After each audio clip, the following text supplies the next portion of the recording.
Welcome back, Leominsterites. It is the October episode of Representing Leominster. I'm your state representative, Natalie Higgins, and I am so excited to have these guests on today. A really important part of our democracy is citizen ballot initiatives, and I want to highlight the 3 questions that you're going to be looking at on the ballot coming up next month. And so I have folks representing question 1, question 2, and question 3 to talk about why they are supporting those ballot questions. So first, I am joined by one of Leominster's own nurses, Diane Lane Cormier. And Diane, could you explain to us why the nurses filed for question 1? Sure. Thanks for having us on today, Representative Higgins. You can call me Natalie, it's totally fine. Anyways, so I am a nurse at Leominster Hospital, as you said, and I've been there as a nurse working at the bedside for 17 years. Prior to that, 13 years out at Worcester Memorial Hospital. Over the last 2 decades, we have really worked hard at trying to get our legislators to push forward some sort of staffing ratios to protect our patients at the bedside. We've not been successful going that route, so we felt it was important this time to really take this question to the voters and let them have a say about safe staffing and getting those limits in place. So Diane, so we already have safe patient limits with our ICUs, right? That was something that the legislature did pass. Yes, that's the only law we currently have in place. And so across Massachusetts, some hospitals are represented by unions, as is Leominster Hospital. And out of those hospitals, only a rare few have been able to get staffing language into their contracts, as we did 2 contracts ago at Leominster Hospital. And so this is to add kind of equity across the state and have the safe patient limits that already exist at our hospital in Leominster. Correct. So your nurses out there, again, without any safeguards, limits in place, could be asked to take up to as many as 7, 8, 9 patients at a time. And actually, when I worked out in Worcester and we had no law, no limits, no contract, I took care of as many as 11 patients working on the night shift, and it was not uncommon for me or any of the other nurses to take care of 7 or 8 patients during the other shifts. So it's too unsafe with those staffing numbers. We have studies out there that, multiple studies that show that when you get up over about 4 patients, your risk of injury, harm, errors increase by about 7%. So if I'm in a hospital working with 7 patients on my assignment, I'm looking at about another 21% risk to my patients of harm. We just can't have that. Hospitals are not forced without the law to set those limits, to set ratios. You will see in the No campaign that they frequently say that this is going to put this into the hands of the government. They're going to be making the decisions. It's just absolutely incorrect. Yeah. They're not making the decisions. This was driven by bedside nurses, and the ratios were determined based on scientific data, studies, research. And so I've never been a nurse, and I don't think I have any qualification to be able to tell you how to do your job. But this isn't about telling nurses how to do their job. It's just setting the floor or the maximum number of patients a nurse can have. Correct. At any given time. Correct. We will still continue to adjust our assignments if we need to adjust our assignments. And if a patient starts crashing and I need to go take care of that patient, my peers will pick up part of my assignment. They will take care of my patients. That won't change. So that flexibility is still there. That flexibility will still be there. In the ED, we hear a lot right now, again, from the No campaign that, patients are going to come in, they're going to be held up, they'll be holding the wall, we won't be able to get them in, that weights will go up. California shows that is absolutely incorrect. If you have more nurses up on the floors that are able to care for patients and admit and discharge more quickly because they have less patients and they have a safer assignment, then what's going to happen is they will also be able to admit up to the floors. Right. At Leominster, we're currently working with ratios, and we're pretty close to what this law is calling for. So we didn't increase our weights. The ED actually decreased their flow-through times. That's just a little mini picture of what's going to happen. California has 14, 15 years of what happens.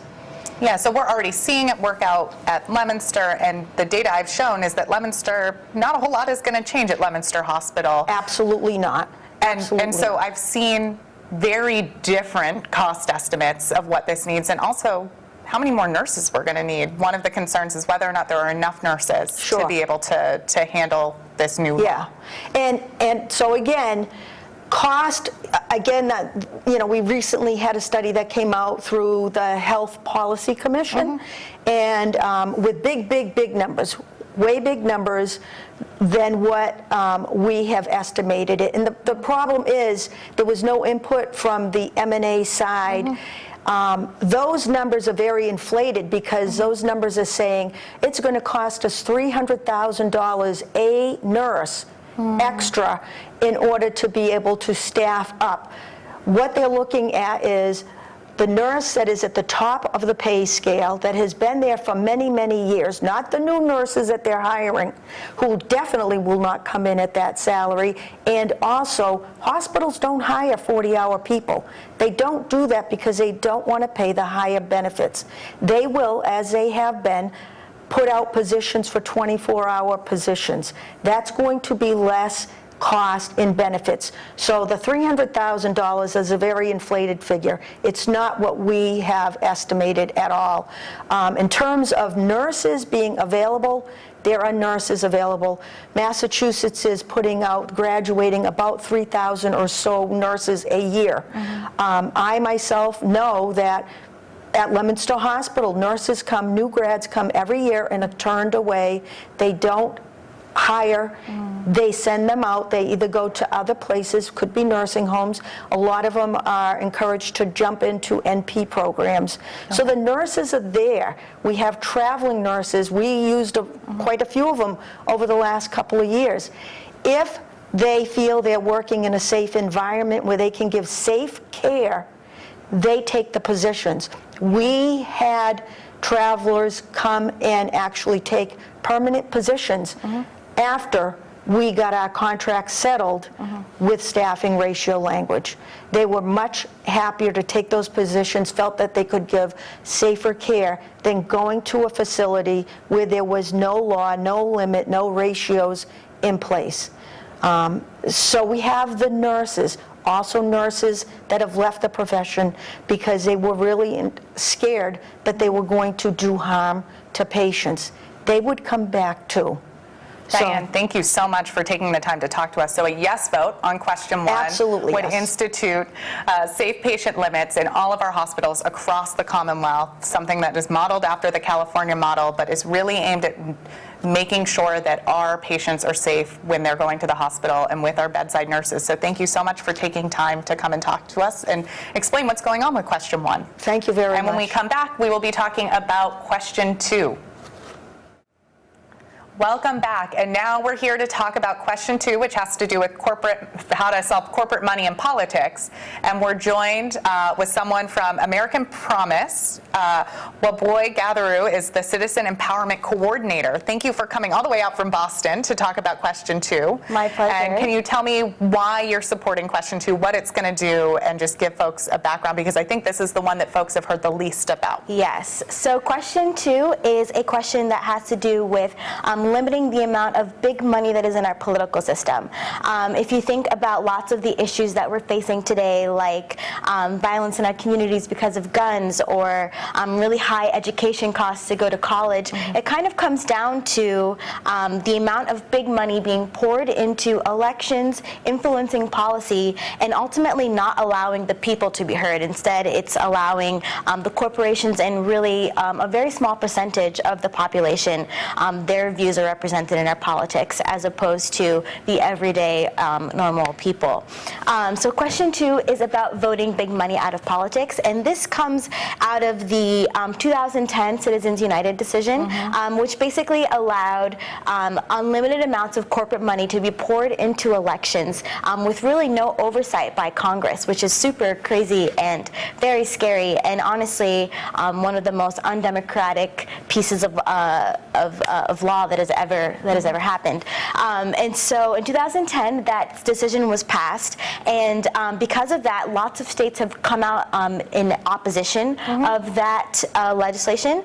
And so because of that, there has been a movement to actually pass a constitutional amendment to overturn this decision and bring this, make this basically something that is founded in the cornerstone of our law that says that big money should not have an influence in our political system and that the people should be represented again. So 19 states have actually already been in favor of this amendment. And passed something similar to a yes on 2. Exactly. And actually Massachusetts passed legislation through the legislature, so not through ballot initiative, for this amendment.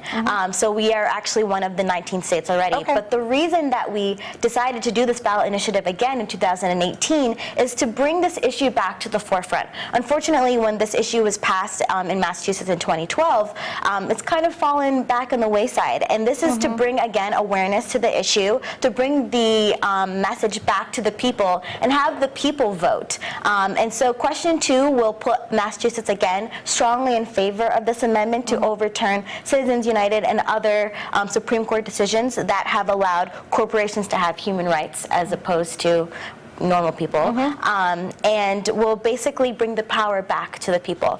This question will also create a first-in-the-nation Citizens Commission that will study the effects of big money in politics and make recommendations to Congress on how to move forward in passing this amendment. We need 38 states, so we're halfway there, and we know that Massachusetts is an incredible place to have this energy reignited.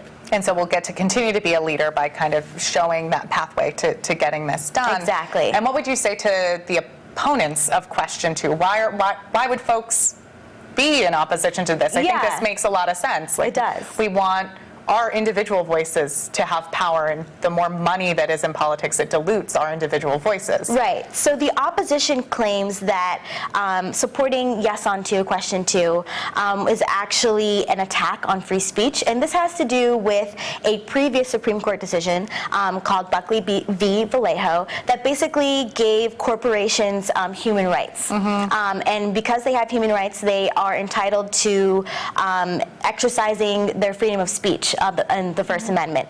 And so if you think about that in layman's terms, it basically says that corporations are people, and because of that, they have free speech. And as we all know, corporations are not people. If a corporation was a person, as my father likes to say, then they'd be able to ride a bicycle.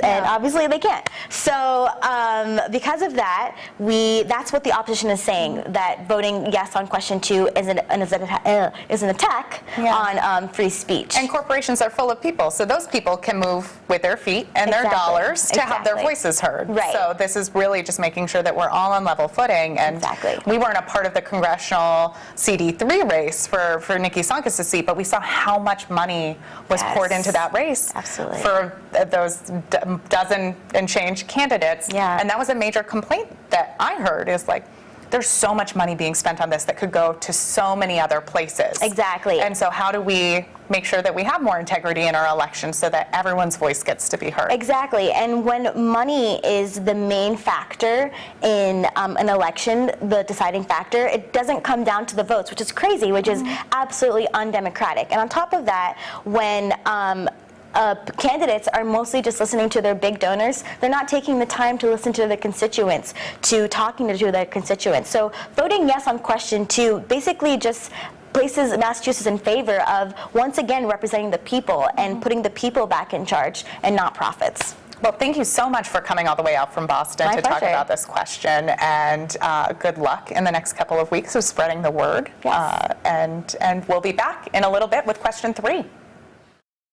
Welcome back, and now we're talking about question 3, and I've got to say, I don't want to pick favorite guests, but Mason Dunn and I go back a long time. When I was a brand new executive director of Phenom, Mason was a huge mentor of mine of just helping me figure out how to manage being the executive director of a really tiny nonprofit. So Mason is the executive director of the Mass Transgender Political Coalition and is supporting Yes on 3 and a huge player in this. And can you just explain to Leominster viewers what question 3 is and what a yes vote would do? Sure, and thanks so much for having me. It's a blast to hang out with you again. So question 3 puts up for a vote a law that we passed back actually in 2016, a law that we've had on the books now for 2 years without incident. And that law ensures that transgender people can access public spaces free from discrimination or harassment. And public spaces include things like libraries and parks, restaurants, retail establishments. And this law, like I said, has been on the books for 2 years, is really important for trans folks to be able to exist and access public spaces free from discrimination and harassment. And so who would be in opposition to this? I mean, for me, we passed this. I don't think anything has really changed. We haven't noticed, I mean, as a cisgender person, like, I didn't notice anything. Right, and so that's true for so many people who, saw this happen through the legislature, and then it went into effect, and here we are. Unfortunately, opponents, anti-transgender advocates and activists who oppose this law frame this around things like safety in bathrooms. Two arguments that actually are terribly misleading and actually not rooted in truth. We actually recently had a study come out through the Williams Institute out in UCLA that showed that passing non-discrimination laws have no impact on safety. Although the opponents say that this is going to cause safety issues in bathrooms or locker rooms, we know factually that doesn't happen. And on top of that, this law has nothing to do with criminal law. They talk about how somehow this is going to affect criminal behavior, but what we're talking about is the ability for transgender people to access public spaces. We're not talking about criminal law. This has nothing to do with crime. And the law and the facts show the crime issue isn't real. And I think the important thing to talk about is this really, the 2016 law closed kind of a loophole. So for an employee at a coffee shop, you were protected if you were transgender. But if you were a customer in that coffee shop, you could be discriminated against. Absolutely. And another story that we brought up earlier when I was at Leominster High School talking to students, there's this idea that somehow this is going to affect schools in some way. Well, these protections have been in schools since 2012. Exactly. Yeah, we passed non-discrimination protections for employment, housing, credit lending, education, all back in 2011, went into effect in 2012. Unfortunately, public accommodations were pulled out of that legislation that passed in 2011, so we had to come back for that separately, which highlights actually a couple firsts here in Massachusetts. We're the first state to have ever pulled out public accommodations separately, and now we're actually the first state in the country to be voting on transgender rights in public spaces and voting on transgender rights as an entire state. Ever. And I think that is really problematic that we're voting on the rights of a small group, but a real opportunity for Massachusetts to show leadership on LGBTQ issues as we have in the past. Absolutely. And for folks who are still concerned about this question or have concerns, the most heartbreaking story I heard at the State House was a young student who called who was concerned about when they go on a field trip. What's going to happen if these protections don't exist? So they know that they're protected in school and safe and don't have to worry about that. But if they go to a museum or if they go on a field trip to a park or a movie theater, are they going to have those same protections then? And so we have these students who are worried about, can they fully participate in their educational environment? Right, and I think that raises a lot of issues for me as well. It's the youth, and transgender and gender nonconforming youth are the ones that I think about every day in doing this work. Youth who experience extremely high rates of bullying, high rates of discrimination in their life, high rates of, because of that, anxiety and depression and so many other emotions that come up because they're experiencing this discrimination. And here's the thing, they can't vote. These youth whose rights are on the ballot can't vote. And that's why it's so important to get out and vote yes on 3, to vote to support transgender people across the state. But not only that, think about transgender youth who can't vote on this. We need everybody to get out and vote yes on 3 for transgender adults, for your neighbors, community members, and for the youth most impacted by this. Absolutely. I mean, how have the conversations been going across the state? There's a lot of misunderstandings about the law. law. First of all is, the fact that yes is actually the side for transgender rights. A lot of people feel like the yes on 3 vote would be to overturn the law, but actually yes on 3 maintains the law that we've had in place for 2 years. It maintains transgender rights, non-discrimination protections, and so we've been saying, yes on equality, yes for fair treatment, yes on 3. So we've been trying to get that word out, but there's a lot of miscommunication about that. And then we've also been talking about these misconceptions about fear and crime relative to transgender identities, and reminding people that it's not a crime to be transgender, and so we shouldn't criminalize or even think about criminal activity relative to somebody's gender identity, because that's not a crime. Right. And this law, again, has nothing to do with crime, has nothing to do with public safety threats. We know that that is a lie. We know that that is a terrible misinterpretation of what this law actually does, and really it's the opposition's fear tactics that are misleading a lot of people around that. And anti-violence organizations, including the Rape Crisis Center that I used to work for, have come out en masse to say, we support this, and this is about making sure that we have safe communities and supportive communities, and that everyone feels welcomed in our community. We have a huge number of domestic violence victims advocates organizations, rape crisis centers, as well as law enforcement across the state who are saying that this is not an issue or threat to safety. This is about equality and dignity and respect for all,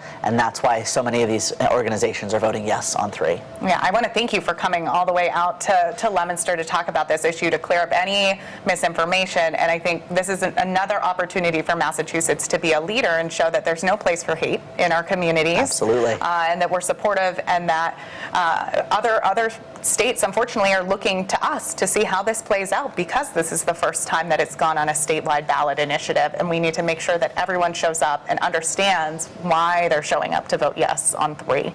And I'm such a proud advocate of this. I've been talking about this issue because of some of the misinformation of even what a yes vote is. So to make sure that a yes on 3 vote means that you're protecting transgender community members and making sure that they have access to public spaces just like I would have access to a public space. Wonderful, exactly. Thank you so much, Mason, for coming on. We have a little bit of time. Is there any other issues or points you want to make? What I want folks to think about is the fact that there are transgender youth and transgender adults out there who are truly impacted by this law, and not just, as you mentioned, not just people here in Massachusetts, but across the country who are watching us to see what we do to make sure that Massachusetts remains a reputation and beacon for equality, respect, and dignity for all. Thank you so much for coming on and talking about Yes on 3. Thank you to everyone who tuned in this month. Ballot questions are the truest form of democracy. You need to show up and vote and play a role in passing this legislation. This is an amazing opportunity for you to shape Massachusetts laws. So please vote, do your research, and I hope you'll join me in voting yes on all 3 ballot questions coming up in November.